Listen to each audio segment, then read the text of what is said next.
Bienvenue à toutes et à tous dans ce nouveau numéro du JT des cheminots, où nous allons aborder plusieurs sujets sensibles pour tous les salariés en général et pour les cheminots en particulier.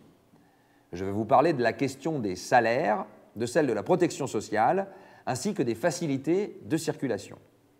Alors, contrairement aux idées reçues, beaucoup de cheminotes et de cheminots sont payés au niveau du SMIC, voire même légèrement en dessous pour certains jeunes embauchés. Le salaire, vu dans son ensemble, permet de financer notre protection sociale de santé et de retraite. La CGT vous fait part dans ce JT de son analyse et de ses propositions. Voyons tout ça maintenant avec Éric Ferrer ainsi que Maxime et Jackie, deux jeunes cheminots. Éric, bonjour. Donc là, tu vas nous parler d'un sujet qui nous intéresse plus particulièrement, c'est-à-dire le salaire. Aussi, je sais que la CGT revendique un salaire brut de 1 700 €. Pourquoi ? La CGT revendique effectivement un salaire brut de 1 700 € parce qu'au regard du coût des biens et des services de première nécessité, que ce soit le loyer, l'eau, l'alimentation, la santé ou l'énergie, on considère que le salaire minimum pour qu'un salarié sans qualification puisse vivre dignement de son travail doit être aujourd'hui porté à 1 700 €. Alors cette revendication, elle s'entend quand même dans une démarche de reconnaissance des diplômes, des qualifications et des compétences, puisqu'on parle de 1 700 € brut pour un salarié sans qualification, et ensuite on passe à une revendication qui est à 1 900 € pour un salarié qui a un BEP, un CAP, 2 000 pour le bac, etc. etc. Mais il est important d'intégrer cette revendication sur deux axes, c'est-à-dire qu'on considère qu'un salarié sans acte de formation tout au long de sa carrière doit voir son salaire doublé à la fin de sa carrière. Donc ça, c'est un élément qui est extrêmement important. Le deuxième, c'est qu'on place notre revendication dans le cadre du salaire socialisé, puisqu'on parle de salaire brut. Ok, excuse-moi, mais qu'est-ce que c'est exactement le salaire socialisé ? Alors c'est important, puisqu'on entend souvent comme revendication un salaire en net, sauf que si on parle uniquement en net, on raisonne uniquement sur le salaire direct, c'est-à-dire que le salaire que touche le cheminot à la fin du mois. Et la CGT a une approche solidaire de la question salariale et de la création des richesses. Et donc on considère qu'en parlant de salaire brut, on contribue aussi au financement de la protection sociale et donc aux besoins de santé, aux besoins de retraite, aux questions de financement du chômage, etc. Et donc cette approche de salaire brut, elle est solidaire et elle permet de répondre à la fois aux besoins individuels et à la fois aux besoins collectifs sans jamais perdre de vue en fait que pour la CGT, on doit cotiser selon ses moyens et recevoir selon ses besoins. Alors Éric, dis-moi, pourquoi est-ce qu'on ne répète sans cesse que les conditions sociales des cheminots coûtent cher ? Ça, c'est l'argument couramment utilisé par le patronat. L'objectif du patronat étant bien sûr d'abaisser les conditions sociales des personnels. Dans ce cadre-là, forcément, l'abaissement des conditions salariales, donc du salaire, que ce soit le salaire direct ou le salaire socialisé, contribue pour le patronat à accroître ses bénéfices, ses marges financières. Et donc on voit bien qu'il y a un intérêt premier pour le patronat, c'est surtout de se désengager du financement des besoins collectifs et donc de la solidarité. Et notre régime spécial, nos facilités de circulation, ce sont des avantages ? Alors non, à la CGT, on récuse le terme d'avantage, on considère que là on est face à une question de droit, puisque les cheminots bénéficient d'un certain nombre de dispositions, que ce soit les facilités de circulation ou le régime spécial. Alors c'est lié d'abord aux conditions d'exercice des métiers du ferroviaire, qui sont des conditions avec des exigences de sécurité, de mobilité géographique. C'est ce qui a présidé à la création des facilités de circulation. Et pour ce qui est le régime spécial, qui est souvent décrié par les médias, il faut savoir que les cheminots se financent intégralement l'ensemble de leurs droits.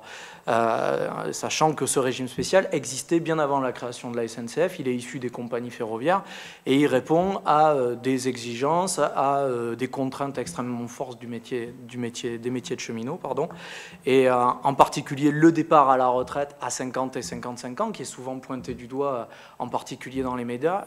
Il faut savoir qu'il est financé intégralement par un taux de cotisation, c'est pour ça qu'on parlait du salaire socialisé, donc on voit bien le lien et la cohérence de la démarche CGT. Ce taux de cotisation qu'on appelle T2 finance intégralement le départ à la retraite à 50 et 55 ans pour les cheminots. Ok, alors moi par contre je me pose la question à savoir pourquoi un 13e mois plutôt qu'une prime de fin d'année comme les cheminots touchent actuellement? Alors, il faut savoir que la CGT revendique un véritable 13e mois, et d'ailleurs, c'est grâce à la CGT qu'en partir de 2014, donc de décembre 2014, il y a plus de 126 000 cheminots qui vont toucher un véritable 13e mois, c'est-à-dire tous les agents sédentaires. La CGT a signé un accord, comme quoi la CGT peut signer des accords quand il y a une vraie réponse aux besoins des cheminots. Et dans le cadre de cet accord, il y a eu une convergence de ce qu'on appelle les primes de travail, c'est un élément du salaire des cheminots. Et donc cette convergence des primes de travail fait qu'aujourd'hui, l'ensemble des agents sédentaires ont eu une amélioration de leur salaire mensuel, et en même temps, vous bénéficiez d'un 13e mois. Alors pourquoi on dit 13e mois? C'est parce qu'ils vont avoir l'intégralité de leurs primes de travail et de leur traitement à la mi-décembre 2014. Comme quoi, ça montre qu'on est capable de faire bouger un certain nombre de lignes et de gagner sur les revendications des cheminots en matière salariale. Est-ce que tu penses que si on me proposait une prime d'intéressement, dans ce cas, je devrais refuser? Est-ce que, au pire, les primes et d'intéressement s'opposent à une augmentation de salaire, en fait? Alors, oui, il faudrait refuser, mais tu ne refuserais pas individuellement, parce qu'un accord d'intéressement, c'est une proposition à l'initiative des entreprises qui vise à mettre en place un dispositif de rémunération aléatoire. Et donc c'est plutôt un dispositif qui est généralement calculé sur 3 ans. Alors pourquoi il faut le refuser? Pourquoi la CGT le refuse? Et d'ailleurs, il faut noter que l'ensemble des fédérations syndicales en 2007, ou quasiment l'ensemble des fédérations syndicales le refusaient, pour 2 raisons très simples. C'est une rémunération qui est aléatoire, dont le mode de calcul se fait sur ce qu'on appelle, c'est un terme un peu barbare économique, c'est l'excédent brut d'exploitation. L'excédent brut d'exploitation, c'est simplement le différentiel entre les charges et les produits. En gros, si on veut avoir un excédent brut d'exploitation qui est positif et donc dégager un intéressement, eh bien, il faut soit supprimer de l'emploi, soit réduire les salaires. Donc c'est pour ces raisons que la CGT refuse l'intéressement. Le deuxième élément, c'est que l'intéressement, on a parlé de salaire socialisé, n'a pas de cotisation sociale et donc ne contribue pas au financement de la protection sociale. C'est pourquoi la CGT pose aux autres organisations syndicales le fait de dire on ne peut pas défendre la protection sociale, la retraite, la santé, dire que les régimes sont déficitaires et accepter des dispositifs de rémunération qui ne contribuent pas au financement de la protection sociale.